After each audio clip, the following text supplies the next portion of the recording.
வாழ்க்கையில் ரொம்ப கற்றுக்க வேண்டிய முக்கியமானது உறவுகளை கையாள்வது எப்படி, மனிதர்களை கையாள்வது எப்படி.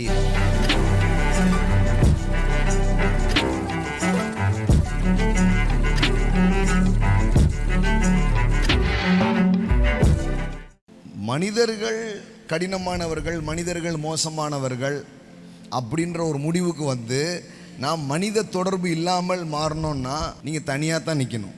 வாழ்க்கையில் ரொம்ப கற்றுக்க வேண்டிய முக்கியமானது உறவுகளை கையாள்வது எப்படி, மனிதர்களை கையாள்வது எப்படி. மணி மேனேஜ்மெண்ட் எவ்வளோ முக்கியமோ அவ்வளோ முக்கியம் பீப்புள் மேனேஜ்மெண்ட்ஸ். இன்றைக்கி நான் சொல்கிறேன், இந்த மேட்ரு மட்டும் நீங்கள் பிடிச்சிங்கன்னா வேற மாதிரி ஆயிடுவீங்க, வேற மாதிரி ஆயிடுவீங்க. ஆனால் ரொம்ப கஷ்டம். 200 பேர், அன்றைக்கி ஒருத்தர் சொல்கிறார், 200 பேர் எங்கள் சர்ச்சில் இருக்காங்கங்க, 200 பிரச்சனை. 200 பேர்னா என்ன, 200 ப்ராப்ளம். உண்மையாக தான் சொல்கிறார், பொய்யாலாம் சொல்லலை. ஆனால் பிரச்சனையாக நம்ம மக்களை பார்த்துக்கிட்டே இருக்கிற வரைக்கும் அது அப்படி தான் இருக்கும். ஆனால் அதே மக்கள் தான், அதே பிரச்சனை தான் நாளைக்கு வாய்ப்பாக மாறும். தாவீதை சுற்றிலும் வந்தவங்க எல்லாரும் பிரச்சனைக்குரிய மனிதர்கள் தான். ஏன்டா என்கிட்ட வந்திருக்க, அதாவது கடவுள் உங்களை அபிஷேகித்திருக்கிறார், உங்கள் நோக்கத்தையும் உங்கள் ஊழியத்தையும் நீங்கள் நல்லா செய்கிறதுக்கு நாங்கள் துணையாக இருக்கிறதுக்கு வந்திருக்கோம். ஊரில் ஒரு பேர் சேர்த்துக்க மாட்டேங்கான், அதனால தான் உங்ககிட்ட வந்திருக்கிறேன். ஒடுக்கப்பட்டவர்கள், இவன் எதுக்கிட்ட வந்திருக்கிறான், இவன் இல்லை கடனை வாங்கி போட்டான், ஊர் பூரா விரட்டுறாங்க, அதனால தாவீது கூட இருப்போன்னு வந்திருக்கான். ஒடுக்கப்பட்டவர்கள், கடன்பட்டவர்கள், வேற யாரு, முறுக்கு சாப்பிடுகிறவர்கள், முறுமுறுக்கிறவர்கள், இவங்கெல்லாம் யார் டீமில் வந்துட்டாங்க.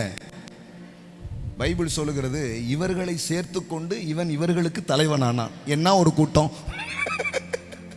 இருக்கிற பிரச்சனை போதாதா? லீடர்ஷிப்ன்றது நீங்கள் நினைக்கிற மாதிரி கிடையாது. லீடர்ஷிப்ன்றது என்ன தெரியுமா, ஒடுக்கப்பட்டவர்கள், முறுமுறுக்கிறவர்கள், கடன்பட்டவர்களாகத்தான் வருவார்கள். ஆனால் அவர்களுக்குள் இருக்கிற திறமையை தட்டி எழுப்பி அவர்களை சேனாதிபதிகளாக, அரசர்களாக, சாதிக்கிறவர்களாக, முன்னேறுகிறவர்களாக மாற்றுவதுதான் நிஜமான தலைமை.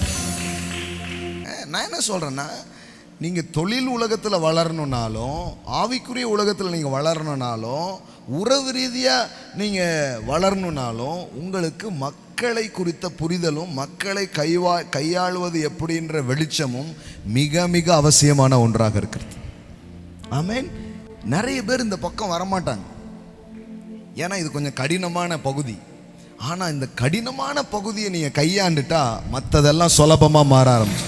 10 பேரை வச்சு வேலை வாங்குறது இருக்க, அதுக்கு நானே வேலைக்கு போயிடலான்னு தோணும். இவங்களை வச்சு வேலை வாங்குறதுக்கு பதிலாக ஒன்று அத்தனை வேலையும் நானே செஞ்சுக்கிறேன்னு தோணும், இல்லைன்னா நான் தனியாகவே போய் எங்கேயாவது வேலை செய்யலான்னு தோணும். அந்த மாதிரி இருக்கும். கடுப்பேத்துறார் மை லார்ட் அப்படின்ற மாதிரி உங்களுக்கு எக்ஸ்பீரியன்ஸ் இருக்கும்.